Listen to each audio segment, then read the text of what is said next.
আসসালামু আলাইকুম প্রিয় দর্শক। থাম্বনেল দেখে অনেকে হয়তো অবাক হচ্ছেন যে এটা কেমন কথা যে একটা এমবাসি ভেঙে ফেলার কথা বলছি বা কথাটি আসলে এজন্য বলছি যে কাতারের মতো উন্নয়নশীল একটি দেশে বাংলাদেশের যে এমবাসিটি রয়েছে সেটার পরিবেশ, আকার, আয়তন, সেটার সার্ভিস সবকিছু মিলে আমার কাছে জিনিসটি কেমন যেন আ দৃষ্টিকটু লেগেছে যে একটা এমবাসি কিভাবে এমন হয়? ১ম এ যেটা বলি সেটা হলো আ এমবাসির যে ঘর বা সার্ভিস সেবাগুলোর অফিস রয়েছে। ছোট, ছোট আ রুম, তার উপরে মানুষের ভিড়, প্রচণ্ড রকম মানুষের ভিড়। মানুষের বসার জায়গা নেই। তারপরে হলো আ স্টাফ সংখ্যা খুব সীমিত। আ অন্যদিকে কোনো ডিসিপ্লিন আ দেখলাম না।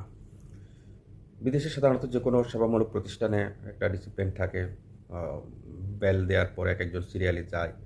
কিন্তু বাংলাদেশ এমবাসিতে সেটা আমরা দেখতে পেলাম না। রয়েছেন তাদের স্লো সার্ভিস। তারা হয়তো অনেক মানুষকে দিতে হচ্ছে কিন্তু তাদের সার্ভিসটা খুব স্লো দেখলাম। আর তাদের স্টাফের সংখ্যা একদম সীমিত। যেখানে ৪ জন ৫ জন স্টাফ রাখার কথা সেখানে ২ টা কাউন্টার করে সার্ভিস দেওয়া হচ্ছে।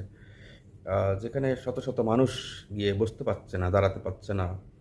আ পা কখন তাকে আ যেতে হবে সেটা জানতে পারছে না বা সিরিয়াল মেইনটেইন কোনো কিছুই সেভাবে আমরা দেখতে পাইনি।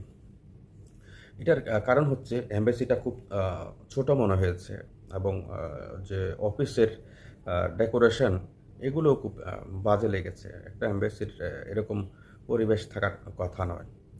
এমবিএস জায়গা থাকবে। সেরকম কোনো কিছুই নেই, সেরকম কোনো কিছু দেখলাম না। সেজন্য আমার কাছে খুব খারাপ লেগেছে। বাংলাদেশ এমবাসিতে যারা কর্মরত রয়েছেন, দেশের যারা সরকারে রয়েছেন, তাদের দৃষ্টি আকর্ষণ করছি বাংলাদেশ এমবাসিটি যেন একটি আ সুন্দর মানের এমবাসি করা হয়। প্রবাসীদেরকে রেমিটেন্স যোদ্ধা বলা হয়। কিন্তু প্রবাসী রেমিটেন্স যোদ্ধারা ওখানে এমবাসিতে গিয়ে আ সেবা না পেয়ে বা সেবার স্লো গতি বা পরিবেশ, বসার পরিবেশ বা সিরিয়াল মেইনটেইন সবকিছুর জন্য যে তারা ওখানে চিল্লাচিল্লি করে এতে দেশের ভাবমূর্তি নষ্ট হয়। স্টাফরা সার্ভিস দেয় কষ্ট করে কিন্তু তারা এতগুলো লোককে কন্ট্রোল করাটা আসলে কঠিন। আবার অন্যদিকে কোনো সিকিউরিটি দেখলাম না। সরকার এত, এত টাকা খরচ করছে। ২-১ জন স্টাফ বাড়ালে সরকারের কোনো কিছুই আসে যায় না। তো আশা করি বিষয়টি সরকারের নজরে নেবেন এবং এমবাসিতে যারা কাজ করছেন বা এমবাসি সংশ্লিষ্ট যারা রয়েছেন তারা এ বিষয়ে একটু দৃষ্টিপাত দিবেন যেন ডিসিপ্লিন মেইনটেইন হয়, যেন সবাই ভালো সার্ভিস পায়, যেন এই যে চিল্লাপাল্লা এই যে সিরিয়াল মেইনটেইন না থাকাতে অনেক সময় গ্রাহকরা বা কাস্টমাররা বেশি অস্থির হয়ে পড়ে, অধৈর্য হয়ে পড়ে।